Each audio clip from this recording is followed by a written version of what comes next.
welcome to our new podcast. We are calling it as DHIL, or Digital Health Innovations and Long Life, or for Long Life.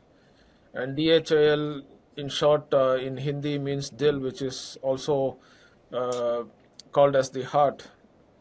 Yeah, So it's well, Dil. I dill has think a I good need to add up meaning one in the more West, word so next to that so that it looks like maybe a bit more catchy. Well, well, yeah. Well, I think we will start off with, and thank you for saying yes to our podcast. We'll start off with understanding about how you perhaps like ended up in design and your ideas of digital health. So, if I can ask you when was I kind of a born? complicated La- question, I think la- they say it's complicated Last to ask women, century. but I guess for men, I can ask when were Yeah, you just born? to give it gravitas And then we and can possibly importance. So start yeah, from there. a mid-century baby. So what's called a baby boomer. So Oh, that sounds great, Mark. I mean, can we give some years to give a context? I mean, is it like 1950s, 60s, 70s, as they call, you're part of the swinging 60s, 70s?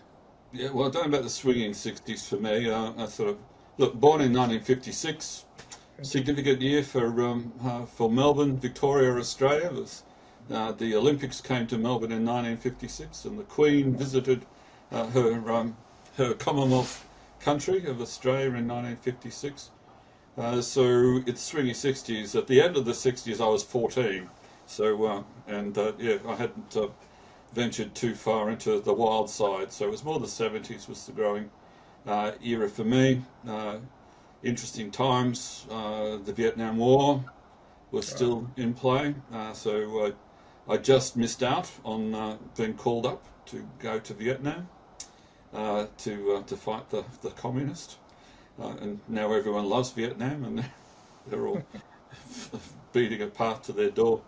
So yeah, well, the world is a strange place, especially when you've been around it long enough to have observed most of these things. So yeah, the 80s uh, was my working time. I'd finished my school, uh, higher education at RMIT University in Melbourne, and worked in various design offices, architectural and product design was my key area. So I was focusing on furniture design was my bent.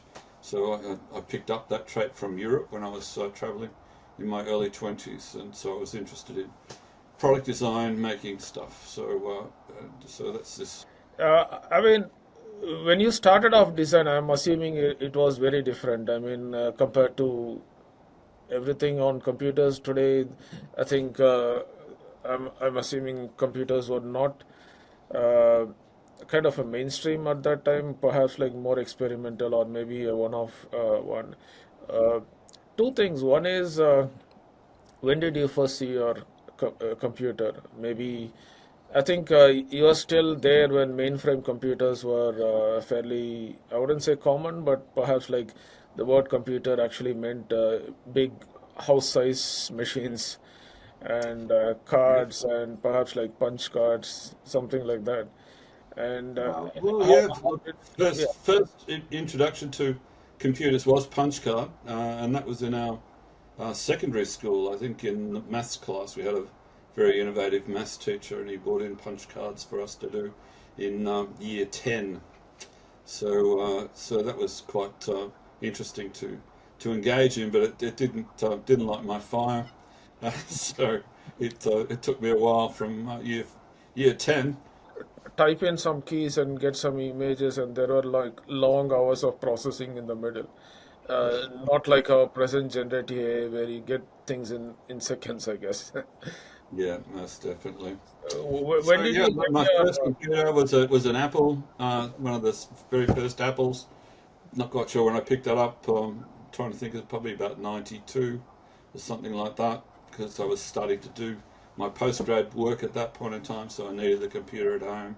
So I picked up an Apple, and I think I was looking for the receipt the other day, cost me about 6,000 Australian dollars back in 1992, which was a lot of Wow, money. wow.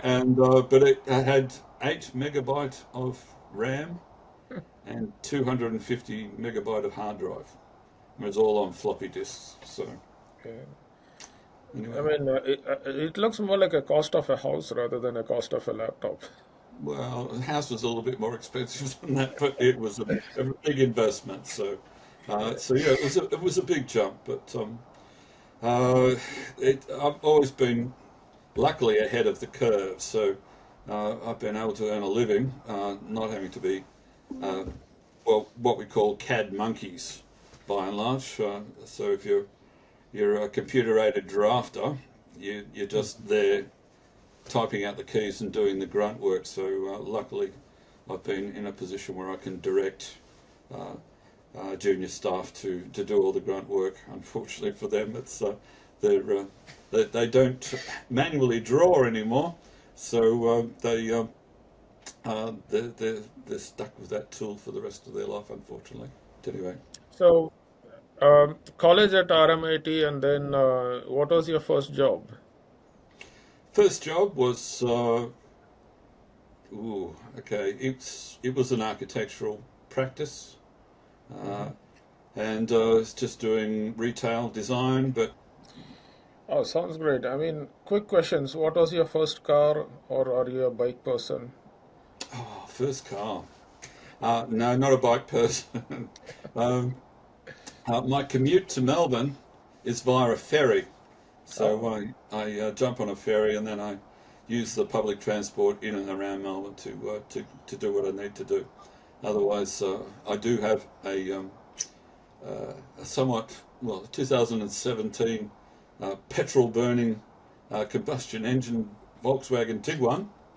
okay. But yeah, my first car was a Volkswagen Superbug, 1972 model, but I didn't have it until I was, God, 19.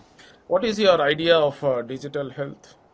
How do Digital you, health. yeah, how do you imagine digital health with your design background? Whichever way you would want to imagine digital health, perhaps like maybe into the future, how do you think digital health is going to perhaps like be like? Okay. Uh, Digital health across a number of aspects of health provision is obviously the built environment. Architecture was where I cut my teeth early in my career. Uh, the management side of it, so the process through service design, so looking at the potential. Sure, sounds great, Mark. I think, well, thanks a lot for your time, but That's as I mentioned, this is more as a test one. Yeah, So I would have to request you to spare more time, perhaps like a more longer discussion for 2, 3 hours, as long as possible. I mean, I think we are going to get tired at the end of the discussion, but doing it on video and look, then I'm at least. happy to break it up.